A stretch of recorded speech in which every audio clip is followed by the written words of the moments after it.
Hello বন্ধুরা, দুদিন আগে ছিল পূর্ণিমা। সেই পূর্ণিমায় আমার বোনের বাড়িতে গোপালের পুজো হয়েছিল।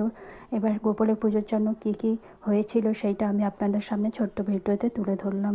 এই যে বোনের শাশুড়ি মানে মাসিমা প্রথমে তিলটা ভেজে নিল, তারপরে হচ্ছে গুড়টা গরম করতে দিয়েছে, জাল করতে দিয়েছে তিলের নাড়ু বানাবে বলে।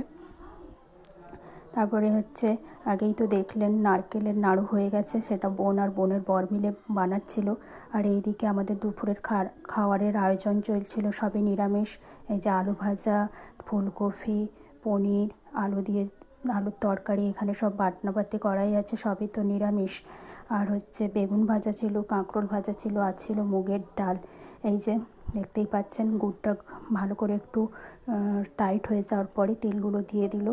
এবার হচ্ছে ওটাকে একটু নাড়াচাড়া করে যখন একটু টাইট ভাব এসে যাবে তখন ওটা নাড়ু বানাতে হবে।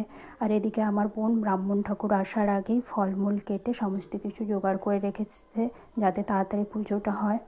এই যে কিছুটা পুজো হয়ে গেছে, এবার হচ্ছে ঠাকুরকে হচ্ছে আরতি দেখানো হচ্ছে, ব্রাহ্মণ ঠাকুর সেটা করছে।